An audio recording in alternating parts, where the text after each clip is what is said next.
So I'm going to start with a little speaker confession. 10 years ago, before one of my very first big keynotes, I was so nervous. There were 3,000 people in the audience. I had this pounding headache. So a few seconds before I went on, I reached into my bag, grabbed a Tylenol, and when I went to put it back, that's when I noticed the label. I didn't take regular Tylenol. I had taken a Tylenol PM. Instant panic. My heart started racing. I was sweating. My brain went into overdrive. Am I going to start slurring my words on stage? Am I going to fall asleep in the middle of this 45-minute keynote?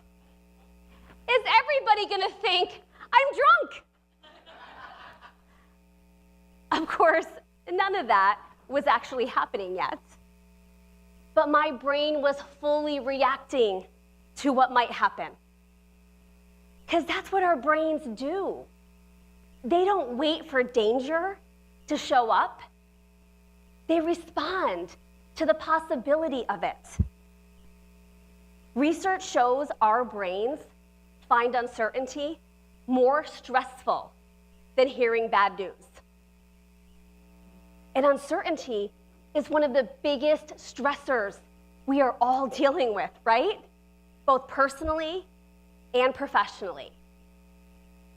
I know what it's like to live with massive uncertainty because I was born with a fatal illness called cystic fibrosis. Doctors told my parents I wouldn't live past 18, but I made it to 35. That's when I entered end life stage, so hold your laughter now, and was dying. But I remember feeling grief, but more than that, gratitude for all the extra years of life I got to live. And at the last moment, as I was slipping away, a breakthrough drug was approved. Now you can clap. That saved my life. But I didn't expect for what happened next. It was relief and confusion. I was preparing to wrap things up, and suddenly I needed a 401k, a LinkedIn strategy, SPF in my moisturizer. You people been living like this your whole life? This is very, very stressful. It created this shift in identity and uncertainty about what I should do next. And you don't have to go through what I have to recognize that feeling. For you, it could be a role, a goal, a season of life that suddenly disappeared. And you're wondering, what now?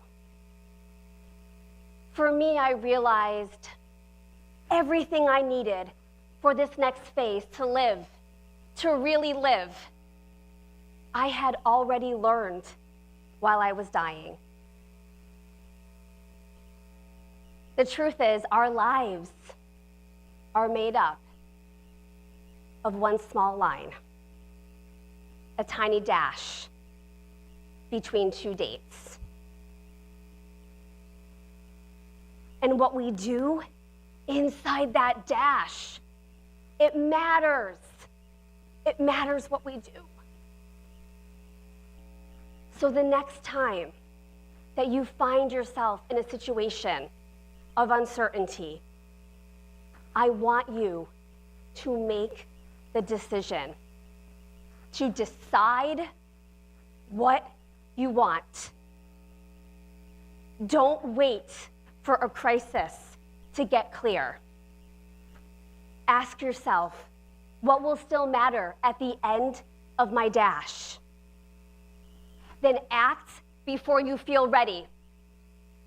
What's one bold move you've been avoiding? Take action on it and stack the reps. Most reps will not be perfect, but rejection, failure is just data. Use it to recalibrate to get to what you want. How you get what you want are habits. Habits build legacies. Big goals are great, but daily actions shape your dash. I'll share a habit that changed everything for me. On one of my sickest nights, when I wasn't sure if I would make it to the morning, I changed the name on my iPhone alarm to 4 words. You woke up today.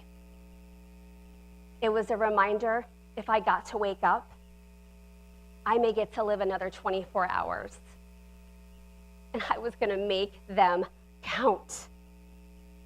So here's my challenge to you as we close out this incredible night. When you go home, rename your alarm. You can make it a goal, a quote, a reminder, anything that pulls you forward before your feet ever hit the floor tomorrow. Something that reminds you you don't need certainty to make it count. You just need to keep moving forward inside your dash. That's how you bloom. You got this. I am rooting for you.